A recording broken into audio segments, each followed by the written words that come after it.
Alhamdulillah wassalatu wassalamu ala Rasulillah. Kita lanjutkan Hirasah Al-Fadilah. Masih membahas tentang kaidah atau pokok yang pertama, yaitu wajib mengimani perbedaan antara laki-laki dan wanita.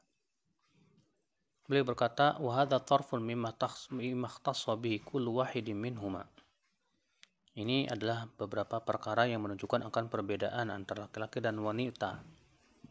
Fa minal ahkam allati ikhtassa biha rijal.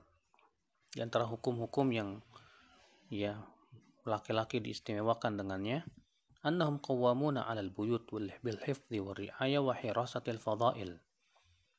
Mereka diberikan amanah sebagai kepala rumah tangga untuk menjaga, untuk mendidik dan untuk menjaga kemuliaan, kehormatan, dan supaya keluarganya itu tidak jatuh kepada hal-hal yang membuat mereka hina.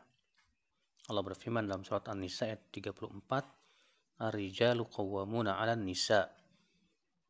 Para laki-laki itu pengurus para wanita, pemimpin para wanita. Kemudian yang kedua, annan nubuwah wa risalah lam takum illa fir rijal dunan nisa. Kenabian dan risalah kerasulan itu hanya untuk laki-laki, bukan untuk wanita. Allah berfirman dalam surat Yusuf ayat 109, wa ma arsalna min qablika illa rijalan nuhi ilaihim min ahlil qura. Tidaklah kami utus tidaklah kami utus sebelum kamu kecuali laki-laki yang kami wahyukan kepada mereka dari penduduk negeri. Demikian pula kepemimpinan yang bersifat umum, sebagai qadhi misalnya, sebagai khalifah misalnya. Demikian pula kementerian dan yang lainnya itu hanya untuk laki-laki, tidak untuk wanita dalam Islam. Demikian pula banyak ibadah-ibadah yang itu khusus untuk laki-laki, seperti kewajiban berjihad, sholat Jumat, berjamaah, adzan, iqamah, dan yang lainnya. Demikian pula talak itu di tangan laki-laki, bukan di tangan wanita. Demikian pula anak-anak dinisbatkan kepada laki-laki, tidak kepada wanita. Demikian pula warisan laki-laki 2 kali lipat wanita. Maka kewajiban para wanita adalah, dan semuanya juga berkewajiban yang pertama, yaitu beriman akan adanya perbedaan laki-laki dan wanita sesuai dengan apa yang ditunjukkan oleh ayat tadi.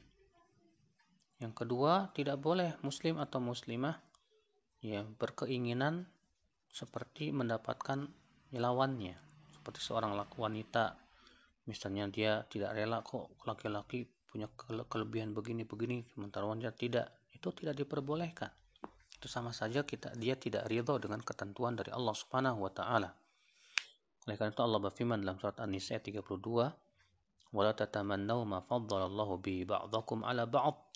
Dan janganlah kalian berharap-harap untuk mendapatkan apa yang Allah utamakan sebagian kalian atas sebagian yang lain.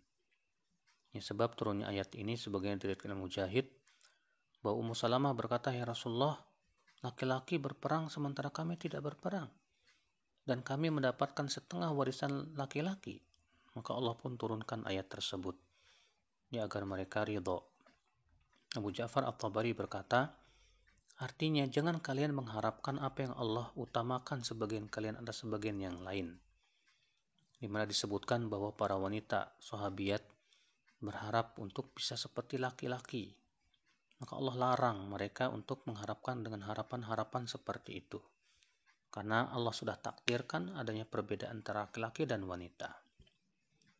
Maka kalau ternyata mengharap-harapkan seperti itu saya tidak boleh, bagaimana dengan orang yang mengingkari adanya perbedaan antara laki-laki dan wanita dan menganggap dan minta supaya laki-laki dan wanita disamakan dalam segala perkara?